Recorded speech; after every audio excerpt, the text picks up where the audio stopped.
अगर आप नियोजित शिक्षक हैं और सक्षमता पार्ट 2 देने जा रहे हैं तो कल ही आपका परीक्षा है, आपको भली भांति जानकारी होगी। और सक्षमता 2 की तैयारी जो है सरकार ने पूरी कर ली है। आपको सिर्फ सेंटर पर एक आधार कार्ड लेकर जाना है। और सक्षमता 2 के बाद कहा जा रहा है कि नीतीश सरकार शिक्षकों की ट्रांसफ़र पोस्टिंग करेगी।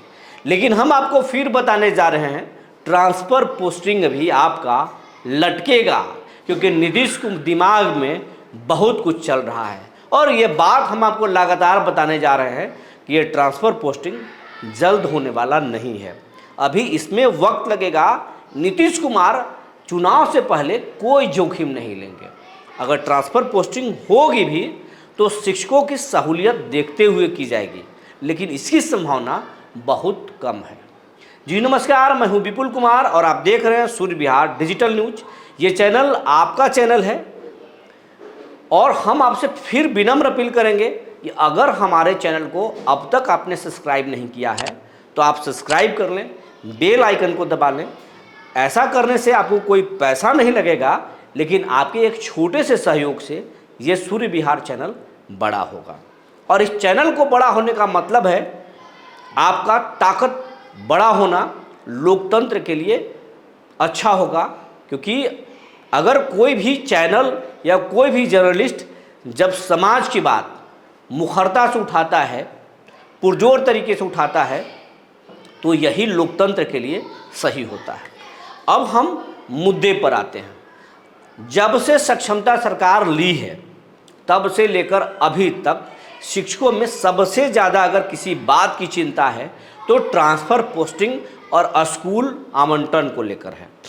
जो शिक्षक दिमागी तौर पर तैयार हो गए कि मुझे सक्षमता देना है और मुझे ट्रांसफ़र लेना है, उसके लिए वो एग्री हो गए।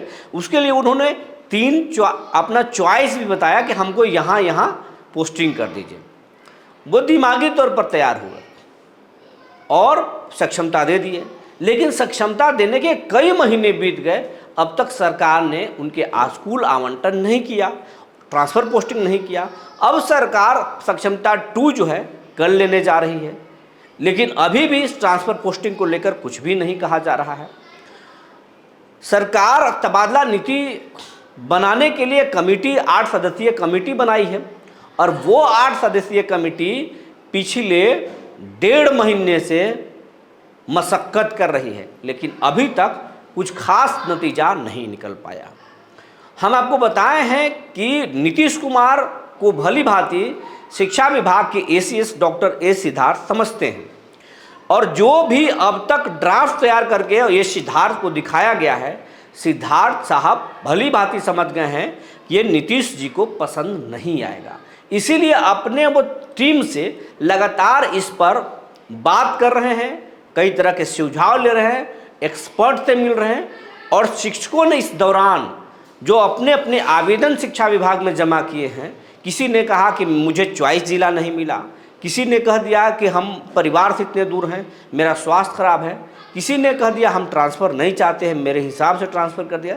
तो अलग अलग समस्या को लेकर के, अलग अलग परेशानी को लेकर के सैकड़ों नहीं हजारों शिक्षकों ने शिक्षा विभाग में आवेदन किया था और उस आवेदन को डॉक्टर ए सिद्धार्थ की टीम ने बढ़िया से बारीकी से उसको अवलोकन किया और उस पर मंथन भी किया।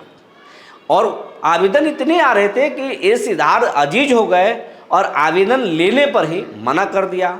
इसके लिए एक इश्तहार भी अपने कार्यालय के बाहर चिपका दिया कि आवेदन आप ना करें, यहाँ पर हम हर बिंदु पर विचार कर रहे हैं। अगर आपको आवेदन ही करना है तो ऑनलाइन तरीके से इस शिक्षा कोर्स पर ही आप ऑनलाइन आवेदन कीजिए, हम उस पर विचार करेंगे।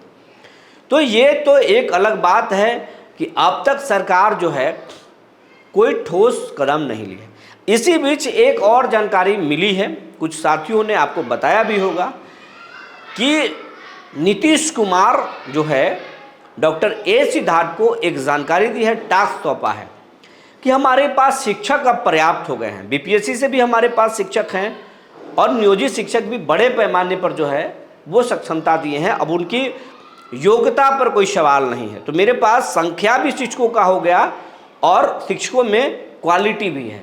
तो क्यों ना बिहार जो है देश का सबसे बेहतर शिक्षा मॉडल पेश करे। इसके लिए बिहार सरकार जो है डॉक्टर ए सिद्धार्थ जो है एक टीम को तमिलनाडु भेज रहे हैं। और यही नहीं, तमिलनाडु ही नहीं भेज रहे हैं, तमिलनाडु के बाद वही टीम 2 जगह और जाने वाली है। एक जगह गोवा और दूसरा जगह दिल्ली। दिल्ली मॉडल भी खूब चर्चा में रहा, इसलिए दिल्ली मॉडल को भी बिहार के शिक्षा विभाग देखेगी। उसके बाद गोवा भी देखेगी। गोवा का भी शिक्षा मॉडल बहुत बेहतर है। आप इतना ही समझ लीजिए कि गोवा में प्राइवेट स्कूलों में एडमिशन कराना आसान है, लेकिन सरकारी स्कूलों में आप एडमिशन नहीं करा पाएंगे जब तक आपके बच्चे जो है योग्य ना हो, उस स्कूल के योग्य ना हो। तो आप समझ लीजिए कि गोवा का जो सरकारी स्कूल है कितना महत्वपूर्ण है। जैसे आप यही समझ लीजिए कि सेंट्रल स्कूल में और नवोदय विद्यालय में जिस तरीके से एडमिशन कराना मुश्किल है, योग्य बच्चे का ही वहाँ पर एडमिशन होता है टेस्ट के बाद, उसी तरीके से गोवा में आम स्कूल हैं। तो गोवा भी वो टीम जाएगी और वो टीम जाएगी, तमिलनाडु भी टीम जा रही है। अब मेरा सवाल डॉक्टर ए सिद्धार्थ और नीतीश कुमार से है कि ठीक है, आपके पास संख्या हो गया, आपके पास क्वालिटी के टीचर हो गए, लेकिन आपके सिस्टम में अभी भी वही लोग बैठे हुए हैं जो लोग शिक्षा विभाग को बर्बाद किए हैं। अब आपके शिक्षकों को समय पर वेतन नहीं मिलता है। ये तो तमिलनाडु जाने से पहले आपको देख लेना चाहिए कि ये किस एरर के तहत हो रहा है, वहाँ कैसे पेमेंट होता है, ये भी आपको देखना चाहिए। दूसरी बात, मिड डे मील की स्थिति ये है कि स्कूलों में जो चावल मिलता है वो चावल का क्वालिटी बहुत घटिया होता है। वो एसएफसी से उसी लेवल का चावल भेजा जाता है। तो पहले तो यहाँ भी ठीक करना चाहिए। दूसरी बात कि स्कूल हेड मास्टरों को चावल तो उपलब्ध करा दिया जाता है, लेकिन उसे पकाने के लिए जो राशि दी जाती है वो राशि हेडमास्टर खर्च खुद के पास से करते हैं और कई महीनों तक उनका भुगतान नहीं होता है। ऐसी स्थिति में हेडमास्टर कैसे मिड डे मील चलाते होंगे, ये उन्हीं से आप बात करेंगे तो पता चलेगा। तो सबसे पहले शिक्षकों को ठीक करने से पहले, स्कूल के शैक्षणिक व्यवस्था को ठीक करने से पहले सिस्टम को ठीक करना होगा। जैसा तमिलनाडु में सिस्टम काम कर रहा है, जैसा गोवा में सिस्टम काम कर रहा है, वो सिस्टम जब तक बिहार में काम नहीं करेगा, आपके अधिकारी जब तक उस मानसिकता से नहीं होंगे, जब तक भ्रष्टाचार से नहीं निकलेंगे, तब तक बिहार के शैक्षणिक व्यवस्था या स्कूल ठीक नहीं होगा। तो सबसे पहले डॉक्टर ए सिद्धार्थ साहब को सिस्टम को ठीक करना चाहिए। और हमारे चैनल का विनम्र अपील ये है कि जिन शिक्षकों को तबादला चाहिए उनका तबादला अविलंब करना चाहिए। जिनको तबादला नहीं चाहिए उन पर भी विचार करना चाहिए, उनको तबादला के लिए राजी करना चाहिए, उनसे बात करना चाहिए और उनसे बात करके जो नतीजा निकले उनका ट्रांसफ़र करना चाहिए, क्योंकि ट्रांसफ़र भी ज़रूरी है।